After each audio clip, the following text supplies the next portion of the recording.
Hello and welcome to Link Ahead, the City of Dublin podcast. We are only on our second episode of this year, and it's already a really strong season, Bruce. You are right about that, Lindsay, and today we are especially privileged to welcome not just the mayor, but the vice mayor to the podcast. Please join us in welcoming Mayor Amorose Groomes and Vice Mayor Cathy to Link Ahead. Well, thank you. It is just a pleasure to be here and looking forward to some warm conversation on this very cold day. Yeah, thanks so much. Thanks for having us. Absolutely, and it's welcome back. You both have been on Link Ahead before, and you are both friendly faces, familiar faces around Dublin and our community, and many residents will recognize this leadership pairing because the two of you previously served as mayor and vice mayor together from 2020 to 2022, and we just had our council organizational meeting on January 5th, and you were both once again elected by your peers to be mayor and vice mayor, so congratulations on that. Thank you. How fast it goes, huh? And so let's just start with both of you. What motivates you to keep serving the city of Dublin? This will be the beginning of year 9 in council, but long before that, like most residents of Dublin, I got involved with the schools and activities and a variety of things. And, one of the things that just continues to impress me is just how energized and excited the residents are about this community and what it can be. And, it doesn't take a lot of that to keep you serving, and that works for me. I would say for me, it's just... I'm a little ahead of Cathy in this department. I'm starting year 11, but having served 8 years on the Planning Commission prior to that, it's such a special place, and everyone that comes here seems to share that same sentiment. And I don't know how you don't give back to something that you love. That's it. I mean, and we had the podcast with the Abbey Theater, and we talked about we had parent involvement in that, and people just can't walk away. You get built up into it and you just let's do this. Yeah. So we're very happy to have you guys on here again. So let's talk about a lot happened in that January meeting that we talked about. So we have 2 new council members. So Wendy Johnson representing Ward 2 and Greg Lamb in Ward 3. So we're very excited, and we're going to reach out to them later to have them on the podcast. But, what does it excite you about new people on council? Gosh, I think anytime you have an influx of a fresh perspective, the only perspective we can give is the summary of our own experiences. And so as we bring more people with different life's experiences in, you gain additional perspectives. And while we're certainly miss the council members that have departed, it's very welcome to have some new blood and some new perspectives in. And I think it challenges all of us to think differently. And that's always a good thing. Yeah, I can remember my first couple council meetings, and to say I wasn't nervous would be a fib. You're pretty nervous. But you remember how energized and excited you are, and you bring all this fresh energy. And I see that with our, 2 new council folks, and they're going to bring ideas, like Chris said, that, we just haven't thought about yet. And that educates us, and that's exciting for us as well. So look forward to it. I mean, and that's Dublin. That's continuity. You weren't the first council members, and you won't be the last council members. So we have to keep that going. Right. What else is exciting is you guys passed your visionary goals at the January 5th meeting. And so let's talk about that. A couple of those are really about building a stronger community. That's one of the ties that bind some of these goals together. So tell us a little bit more about a couple of those goals. Yeah, I hope that residents have heard about our acquisition of Sports Ohio. I hope so. That's really exciting. 240 plus acres.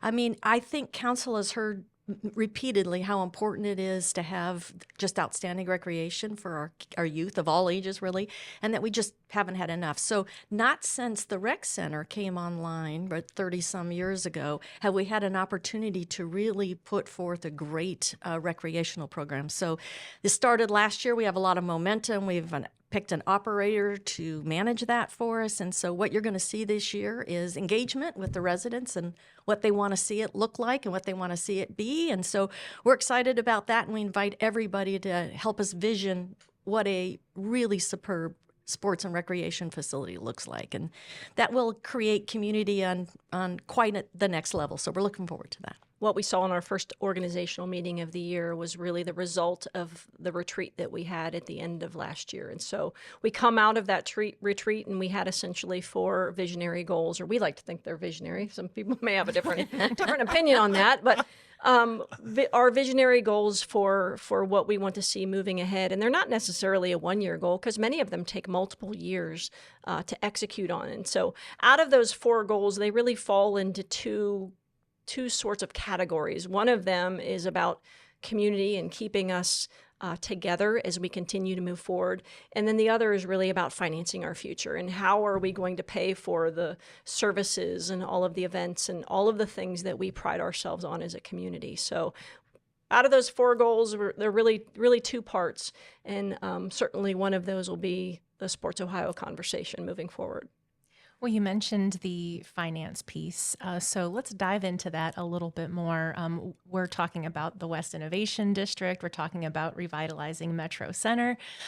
Give us a little bit more about what you're looking for in terms of building up that financial future for our community. Yeah, as I was thinking about what we would talk about today, I went and looked at our capital plan. So in addition to doing visionary goals, of course, one of the responsibilities of your council is to put forth a budget. And we do a 5-year capital plan. And this year we passed a 5-year capital plan of about $375 million. That's a lot of investment for the future. Yep. I went back and looked about 15 years ago. That was about $130 million. So think about what we have been able to do as a community. Right. And so what we have to do is make sure we continue to build investment so we can continue to build that capital plan. And as Chris said, finance what that future is. And so when we look at the projects that we have ahead, we have to be sure we have some great things like infrastructure and rail and a lot of major activities. Yeah, when we talk about investing our future, one of the big visionary things that we're trying to execute on is revitalization of the Metro Center. And, it's not because we just want new things. Right. It's because we need to continue to invest in the future. Recently in our home, we've lived in our home for a little more than 25 years, and we refinished the hardwood floors, right? Which is a messy, laborious sort of thing to do.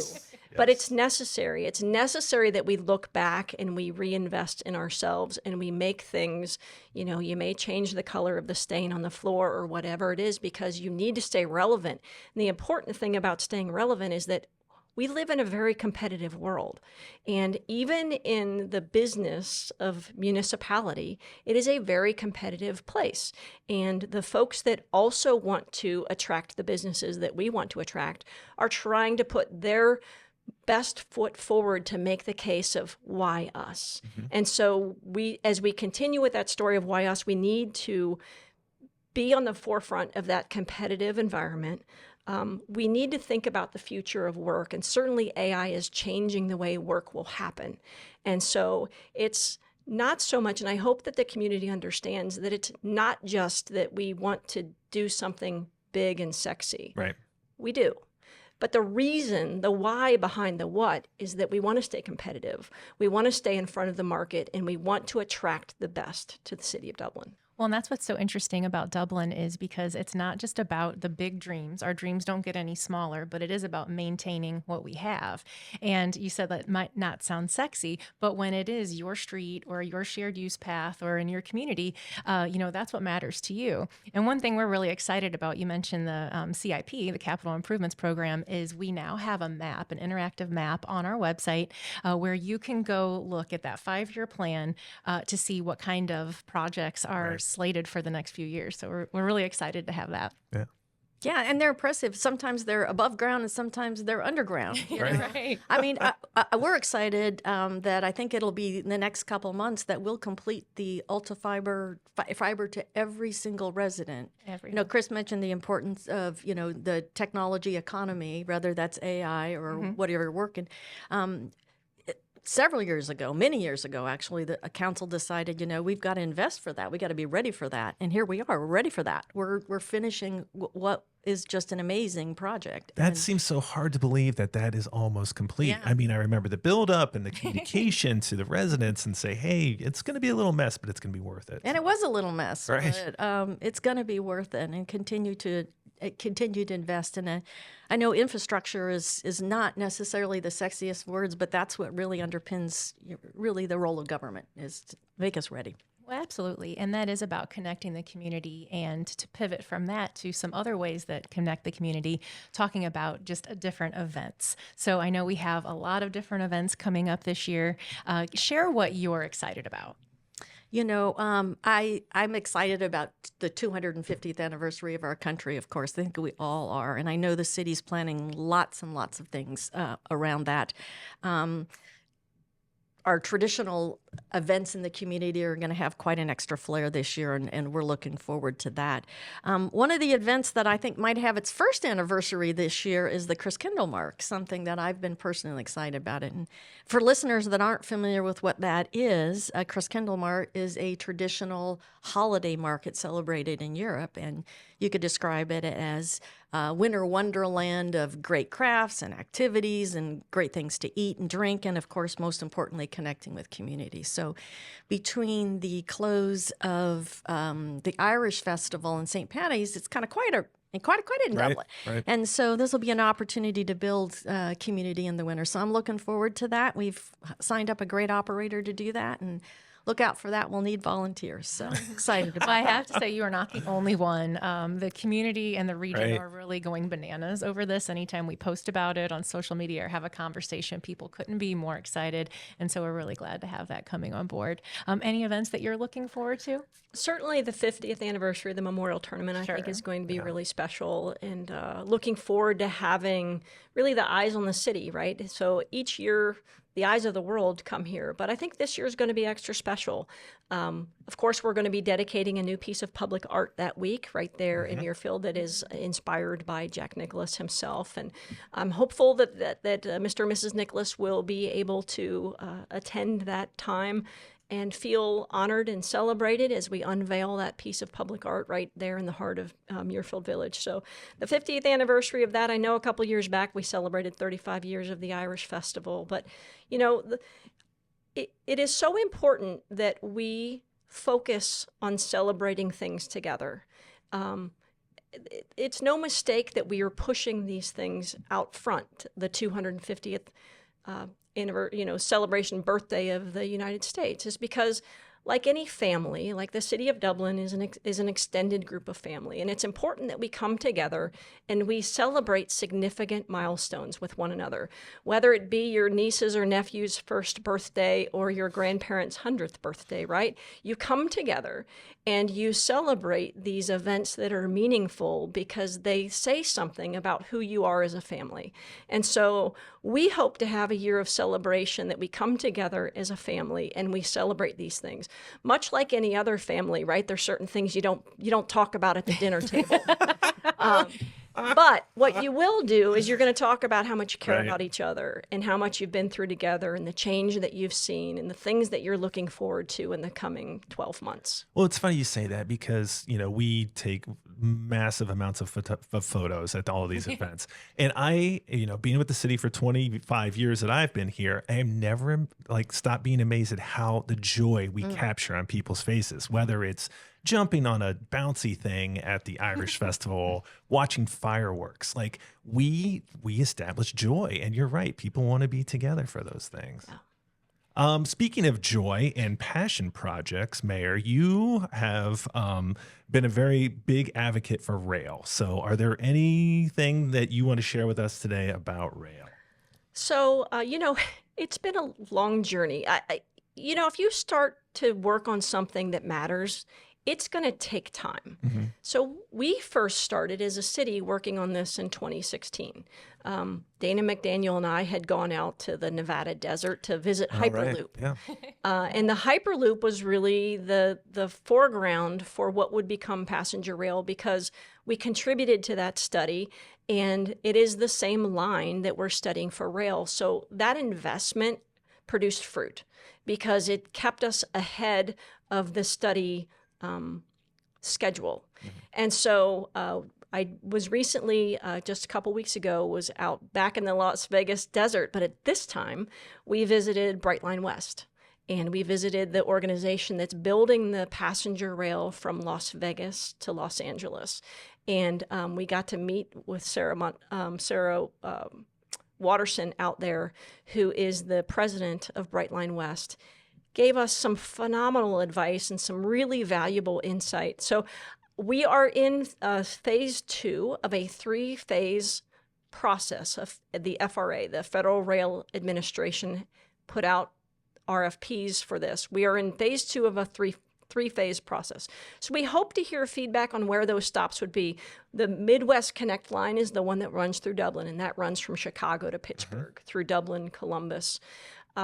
So we're really hopeful that we're going to get positive feedback on that study, and we will have success in securing a stop here in the city of Dublin. But even if that doesn't happen, it will open up the door for us to have light rail and other forms of transportation throughout that corridor. So I'm very excited. We have great meetings coming up. I will be in Washington, D.C. the first week of February. And we hope to meet with the Secretary of Transportation and continue those conversations. You know, Chris, I'm excited about rail too, and I'm excited about all sorts of transportation. Folks that know me that know I'm out on my bike a lot. I'm not fast, but I'm there, and you'll see me on my little red bike. And I hope residents have heard about the Signature Trail, and I hope they had an opportunity during the engagement process to share. So is it, just as exciting as that we get to go to Chicago, we're also investing that make sure we can go east to west in this city and really build a bike walking path that's wider and connects all the other paths. So, at all levels, large scale, and you might call that a smaller scale, but very much a human scale, we're investing, and that's going to be fun. And you're going to, that's going to take as many years, Chris, as I think the rail did. Wow, the train might roll through. I saw the price tag on that. Yeah, the train might get there, but if it isn't, if it was small, we probably wouldn't be all that interested. But I'm looking forward to that too. So it's just so many different things that are happening to invest in the future and bring us together as a community. Wow, 2026 is a really big, exciting There's year. a lot going on. So let's try to boil this down with what are you most excited about this year? Having been on council now a few years, I have to say sometimes when you think about how long it takes to do things, it'll make you sometimes frustrated. Sure. But the joy that I have going into 2026, and frankly why I stood for re-election again this November, is that, as you heard, so many of these things have really gotten lift and really gotten momentum. And I will tell you, when you speak with residents, they'll say, I've lived a lot of places, but wow, there is nothing like Dublin. Right. And I mean, how can that not energize you to do all of these things that are coming forward? So I'm just joyous at the opportunity to continue to serve and to continue to advance some of these, and looking forward to working with Chris and all of my council colleagues. I would just add to that, my mom always says, the older you get, the faster they go. And you think you understand what that means maybe when you're in your teens or your 20s or your 30s or maybe even your 40s. But the older you get, the more you realize that it is so true. And I think the part of slowing down to plan for long-term future. Yeah. Like, there's a 0% chance we're going to be around when the Signature Trail gets finished, right? That's probably true, Chris. that is a 10, 15, maybe 20-year project. It involves, cycle bridges over 270, and certainly we will begin construction of different phases. If you can remember the construction of the Emerald Connector, right? Mm-hmm. Emerald Parkway. And, that was I think 14-phase project over many years. The trails is going to be the same way. The rail won't be. Trains can't go part way and stop. So, that will be beginning to end out of the gate. But it is so exciting to be able to look, you've heard the wise man, it's a wise man who plants a tree in whose shade they will never sit, right? And Or whose rail they'll never ride, huh? They'll never ride. Thanks for that. I appreciate that. Oh boy. We're off the rails. Yeah. I meant Pat You'll never pedal, really. That's what I meant. Wow, she's on a roll. But at the end of the day, somebody sat in the seats that we get to sit in, and they thought big. And those things are just coming to fruition now. And shame on us if we're not sitting in these seats thinking about things and planting seeds for trees whose shade we're not going to sit in. Because really, that's the job of anybody that's leading anything, a community or otherwise, is to go ahead and plant those seeds and have a vision and leave something for the next generation to work with. Because you know what? If somebody didn't plant the seed of the Metro Center, which has been the economic driver of this community for how many years, we wouldn't have anything to revitalize. And so, and that is a great opportunity for us. Like, what a great task is to revitalize this. And so, what am I excited about? I'm excited about establishing something that someone else is going to be able to pick up the ball and further it down the field from whatever point I could get it to. Wow, that is awesome. So with all this going on, what does success for Dublin look like next 2 years, the next 10 years? Yeah, if we can make sure we remain the community that people say, wow, I want to live there, and businesses say, wow, I want to invest there, and young people say, yeah, I want to live there, I think that's a really good litmus test, right? It's not, I'm looking to stay here until I do the next thing. I'm the forever Dublin. I'm here. Yeah. And if we can look at the projects and we say, are we making that possible? Are we investing so that folks can actually do that and have that dream? That's what success looks like. So the big why is, all the way back to the beginning. Are we connecting people, and are we doing the right investments? And if we can look at that and say we are, man, that's pretty good. I couldn't say it any better on the financial side of things. That is extremely well articulated. I would just balance that on the other side and say is we need to stay together in an increasingly fractioned society. We need to care for each other, and we need to understand that we are the sum of our life's experiences. And for every single person, those life's experiences are different. And we need to try to stay together and honor one another and respect one another and do the most difficult thing that we do in the city of Dublin, which is institute a local democracy. At the end of this 2 years, if we can say that we executed to the best of our abilities, and the only thing that we're perfect at is being human, imperfect humans, right? Like the only perfection we have is in our imperfection as humans. But at the end of that time, if we can respect one another, if we can care for one another, and if we can have a healthy community financially, emotionally, relationally, going into the future, to me, that's what success will look like. All right, Dublin, we're in good hands. Thank you both so much for being here. Vice Mayor Cathy DeRosa, Mayor Chris Amorose Groomes. What a pleasure to have you on Link Ahead. Thanks so much. Pleasure to be here. And to our listeners, thank you as well for taking the time to connect with your city. Tune in next time as we continue to explore the many personalities and experiences that make Dublin a thriving place to live, work, and grow.